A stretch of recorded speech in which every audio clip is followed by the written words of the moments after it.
tonight, an award-winning actor. He stars in Masters of Sex. Masters of Sex. Masters of Sex, which is a show about pirates having sex, apparently. Masters of Sex. Touch me booty.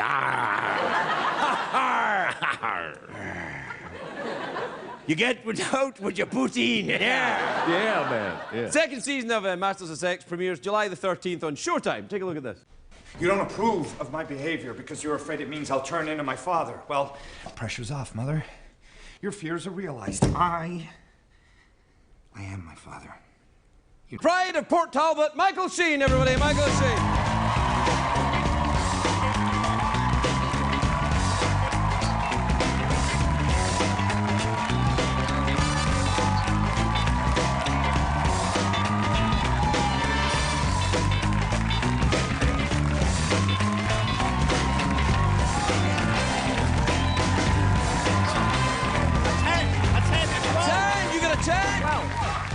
I'm very upset. They gave you a 10 as well as the 10 they gave me, Michael. I'd say that was a 12. Wait, was it? Well, you know, if you see a 12, maybe that's what it is.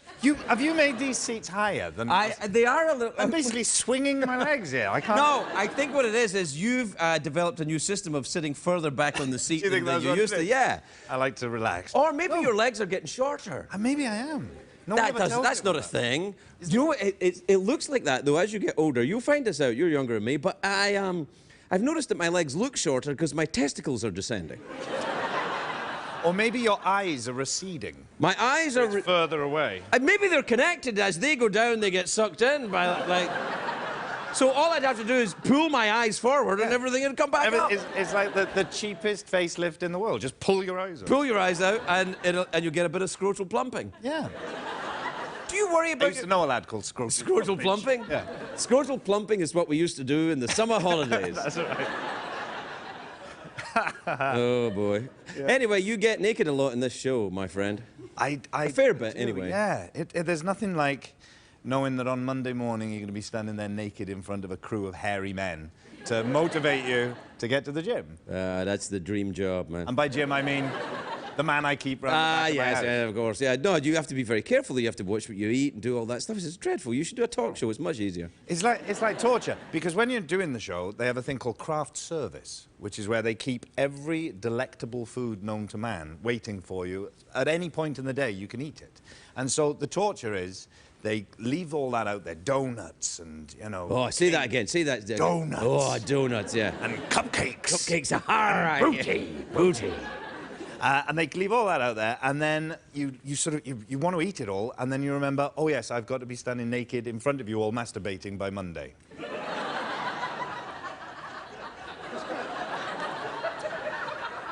He knows what I'm talking about. That's a workout video that I'd like to see. But there has to be you know, you get a time lapse. Like if you're going to shoot a naked scene, you can eat the donut because you've got time before the donut molecules turn to fat.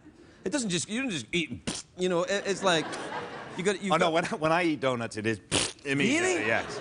Instant. Well. The eyes come out, the feet come up. Feet come up, the testicles descend. Yeah, the whole thing, the whole thing. That's not donuts. See, when you said craft services, I thought you were going to say Kraftwerk, the seminal German electronic band. Now, here's a question. On the opening theme tune of this, and you're singing the song of this show, yes. Why do you go London all of a sudden? Well, I enjoy that. It's because I like doing that. It's because I loved David Bowie when I still love David Bowie. And David Bowie goes, oh, he talks like that and sings like... Because they wanted David Bowie to be Tommy Steele when he started out. Yeah. Tommy Steele was a kind of, I hear companies... Half a sixpence. Yeah, exactly, yeah. And, David Bowie used to sing, like, very like Anthony Newley. Yeah, that's right, he would say things are coming down. But what's your favourite David Bowie period? Is it Labyrinth in the elf king? No, man, no. Twilight off, my friend. No. For me, it has to be, I think, the Thin White Duke. Thin White Duke. Dude, just a little bit after... after Ziggy? Yeah, when he's a little kind of, this is me in America. And the thing comes down and he comes out of the skull and he... oh, my... yeah. What's your favourite David Bowie period, then? When he stopped taking drugs. So it hasn't happened yet. Yeah. No, I don't think he's a big. But then he went all kind of like blonde-haired and tanned and let's dance. Oh yeah, that. Yeah. Did you like that? I wasn't so sure about that. I loved the makeup across the face, Ziggy, and the no eyebrows and all that. Aladdin Sane. Do you ever shave your eyebrows off? I did a film called Tron. Oh yeah, yeah. Sequel to Tron. Yeah. And I sort of based that character on Ziggy. So I had no eyebrows in that and white hair and all that kind of stuff. Did you notice that when you had no eyebrows, when you weren't wearing makeup, that people thought you were surprised all the time? Yeah, they thought I was a very strange alien coming. Well, it's a very odd look. I did it once myself. I wasn't in a film, but I was going. But I had planned on going to see one later, and so I shaved my eyebrows off. When I was at drama school, because this is what the sort of thing that people do when they're at drama school, I shaved all my hair off. Right. For a play that we were doing at school. And it was only then that I discovered I have a totally flat head at the back. Do you really? Yeah, terrible. Let me see.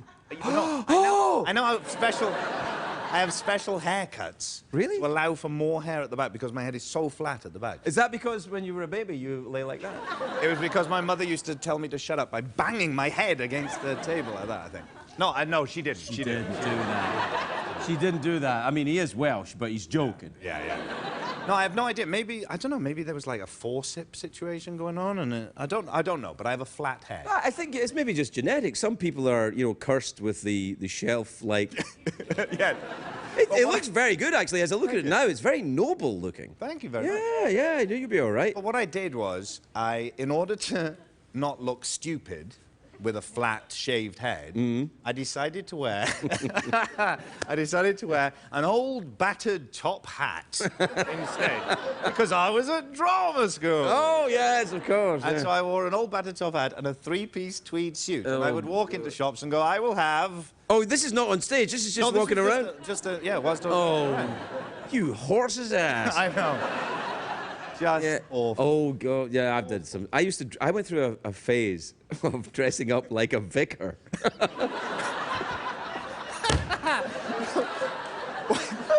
Why on earth? I thought it was daring. I used to have like a dog collar like a preacher and have eye makeup on. I was like, oh yeah.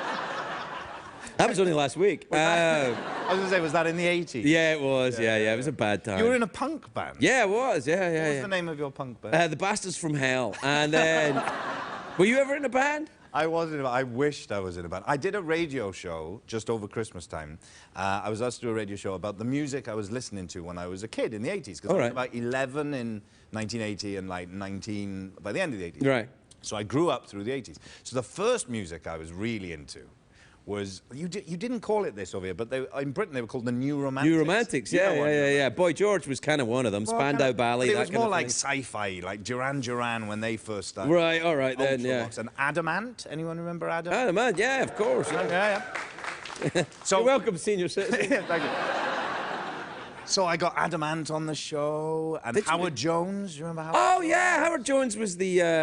Oh God, yeah. You know, on the keyboards, and he had the guy who was pretending he was in chains doing. Well, who was the guy that did? She blinded me with science. That was Thomas Dolby. Oh, I love that. She blinded me with science. Oh, I love that. He's still around. He's still doing great stuff, Thomas Dolby. Really? Yeah. You know, I went to see Gary Newman in Toronto. Well, I went to see him here. Wasn't he great? I had him on the radio show. No, you did not. Unbelievable. Why can't we get him on here? He had him on the radio show. But Gary Newman, he was fantastic, and he sang Down in the Park. Down in the park with a friend called Vine. With a friend called Vine. Yeah. He told me that the reason why he had that very serious look when he was singing was because he had terrible teeth and he didn't want to smile. Really? Yeah. Which is interesting sad. because that's also what Tony Blair was told. That Tony Blair was told that he had terrible teeth, so he tried not to smile to begin with. And then I think he had his teeth done and then he started smiling. Oh, a bit too much, maybe. Yeah, he smiled way too much in the end. I'll tell you a story about Gary Newman. Yeah. When I was a bit older than you, I still am. And when Gary Newman came out, he was pretending to be a robot, and he was all like, and the bass player and the guitarist and the keyboards and everything, they were all pretending to be robots, but the drummer was very cheerful. So he used to be like, they were all going like, we are robots and very and the drummer was like, hey, yeah, and he had big fuzzy hair and stuff, but he was a great drummer. but you could tell the arguments, you know, they'd be like, will you please pretend to be a robot just a little bit? Be more pissed off, Dave. I can't, I'm just happy, I can't. Yeah. That's brilliant. Yeah. Where did you do a radio show for? The BBC? The BBC, yeah. Good for you. I did one from here very recently, just a few weeks ago. It went out live in Britain, but I recorded it here, and it was all about David Lynch. And music in David Lynch films, and music he's produced, music that could be in David Lynch films. He's a strange And then he was customer. my guest on the show. I'm very impressed with him. I made his list of best-dressed people once. Does he do a list of best-dressed people? Every now and again, yeah. He's a very odd dude. And remember, he's the man who always wears exactly the same thing. Right, well, so he didn't put himself on the list. No. Yeah. So he's easily impressed, is what I'm saying. Well, yeah, I guess. We have to take a commercial break. You probably don't know anything about that working for the BBC, but... We'll be right back.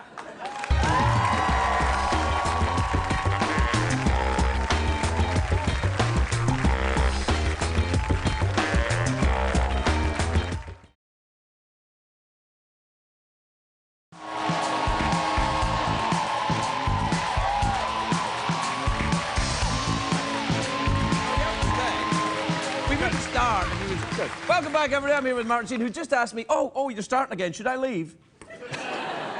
No, you can stay. All right. Your trousers are very shiny. Thank you. Is that on purpose, or are they old? They're just very old. No, they are shiny on purpose. They're very good.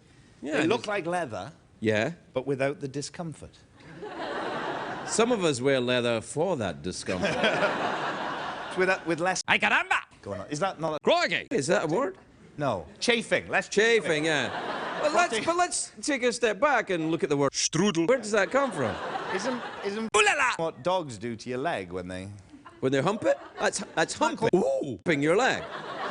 I think croissant is perhaps a French-Canadian word. Ah, mais oui. Où est le French Canadien? Dans French Canada. Have you ever been to Montreal? I have. I remember Nice, isn't it? lots of very cobbly streets. Cobbly streets and people going around on bicycles selling onions, Yes, wearing striped T-shirts that's right. and berets. And Charles Aznavour. Charles Aznavour. Oh, no, that's France. That's not. Oh, yeah, that's France. Yeah, sorry. French Canada is poutine. Have you ever had poutine? I had it removed, and it was never poutine again. To be fair, he had a bit more time than I did. Yeah. I like poutine. Do you know what it is? It's sort of like brown goo that gets put on tops of... I think that's unfair to our French-Canadian brothers and sisters. It's French fries with, or as they call them, fries. Mm-hmm. The word French is redondant. You don't need to some French fries if you're ready to speak French. Can you speak French? I can, yeah.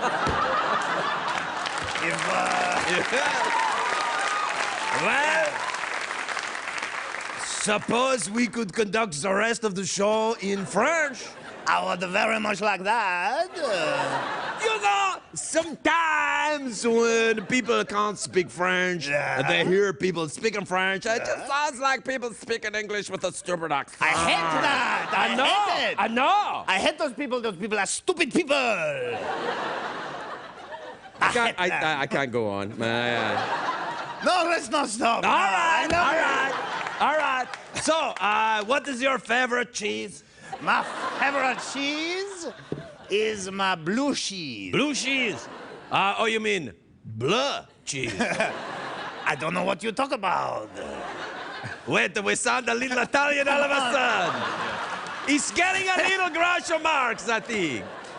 Chico Marx. Let's go all over Europe now. Okay, it's time to go to Germany. Oh no, Dracula. I'm Dracula.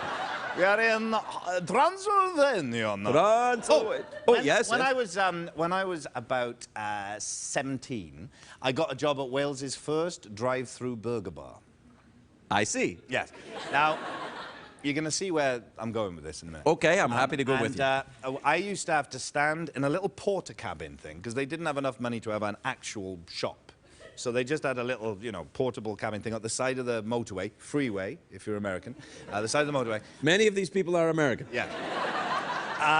And I used to have to speak into a little speaker thing, and you'd see the cars come in on a little monitor inside the porter cabin. And then you'd have to go, hello, welcome to Burgermaster, for that was its name. Welcome to Burgermaster, can I take your order, please? And I used to get so bored by this that at night time, eventually, I would start making up voices to do it in.